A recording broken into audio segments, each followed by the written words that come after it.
Hello, my dear friends. Now, this movie is older than me. Now, that is a rare occurrence for me. I rarely try and hunt down and watch movies that are older than me. For example, The Blob, which is older than me. This one is in 1987 and it's The Princess Bride. Now, this one actually turned up on my cable not that too long ago, and I decided to check it out for curiosity. And my goodness, I think it is still a thoroughly good movie, even though it's coming up to at least the 20th anniversary, which for me is saying something that I actually watched a video about interviewing some of the actors that are in this movie, and boy oh boy, they have changed. One actor that has stayed a little bit in the culture, mainly because a particular horror franchise has used them in their movies. That franchise is Saw, and the actor I'm referring to is Cary Elwes. Yes, if you know that movie specifically, he was actually one of the guys that were in the leaky bathroom with, of course, the writer of the Saw franchise, and he was also in the Insidious franchise as well, that particular actor, the Australian. Now, this movie, it's so unique in the way it is written, not in the way that it was staged. Now, it is staged as though it is a story book read to a young boy who is, as though I'm discovering my own younger brother, is not really into a princess story. This is what this is, very, very loosely. Now, the setup of the movie, it is a young boy is home sick in bed. I'm guessing with a cold or a flu, or it could be even the chickenpox. They didn't really say what it is. And his mother has invited her dad to come over to read a book. Well, he doesn't know that. And he looks at the title, Princess Bride. It's a girl story. That's what he thinks. Now, according to what his grandpa says, it is a swashbuckling, romantic fantasy. And it certainly is. There is tons of sword action done by the actors, which I find is really rare, especially back then, when you've got the lead of the movie, Cary Elwes, in scenes where he could seriously get himself nicked. Except for one particular move that he couldn't do, most of the sword play within the movie was carried out by the actors themselves. I believe they actually did a 3-month absolute course, and I call that dedication. A lot of this really feels like they've gone to beautiful, lush, green pastures, and it is beautiful to behold. Now, we see at the start of the movie, the start of the story, that we find this lovely country girl is in love with pretty much a farmhand.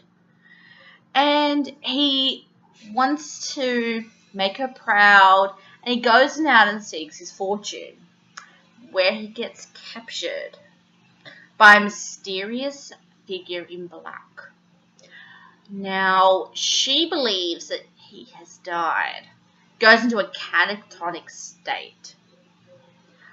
But the prince of the land, 5 years after her beloved had disappeared, decides to take her as his betrothed. And she ain't too pleased about it.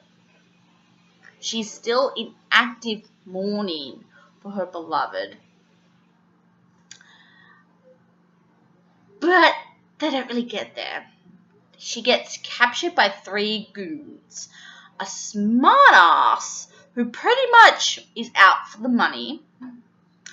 A kindly giant who is pretty much there for his brain. He's not for his brains, but his brawn. And a swashbuckler who is actually out for revenge for a 6-handed man who we don't know at this point works for the prince. They manage to get her out of the kingdom, taking her to a neighboring kingdom, pretty much start a war. Little do they know that a mysterious figure in black follows them. They think he is employed by the prince to get back his beloved. They don't know it yet. But later on, after he's battled the 3 pretty much defeats. Battles 2, defeats the 3rd. It is actually her beloved, Wesley, aka Carrie Elways. Now, they go through a mysterious forest, right out the other side, and straight back into the prince's arms. She gives up the chance to actually get her beloved back. She, on her own volition, says, "I'll go with you, don't harm him." Fat chance. They do more than that. They literally almost suck the life out of him. I do apologize for the lying. And, with a very weird machine. Little do they know. Well, actually, at the time of this particular incident, the prince has called for a particular area to be cleared. The swashbuckler is in that area and doesn't want to move. The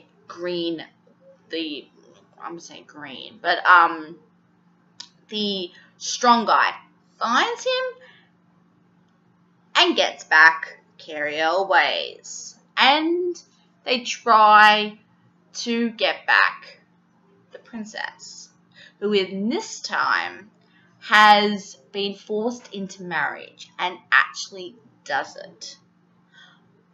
They get away, and it's beautiful to see. This movie is so gorgeous, and I think there is something in this movie for pretty much anyone.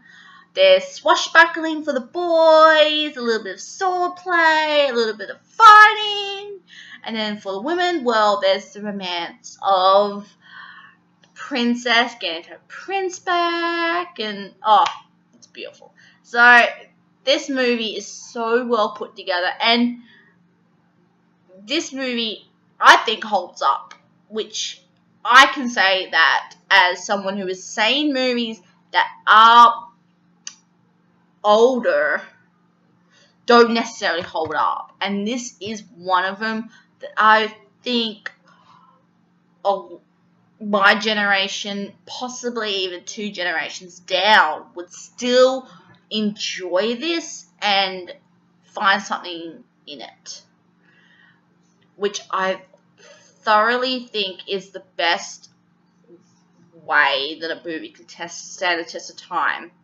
Things like Gone with the Wind, which is an older movie, and still people to this day have enjoyed it.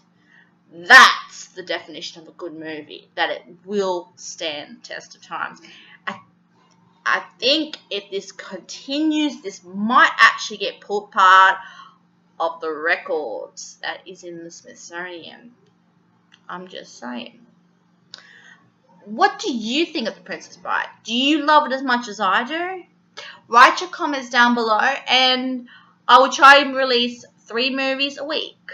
And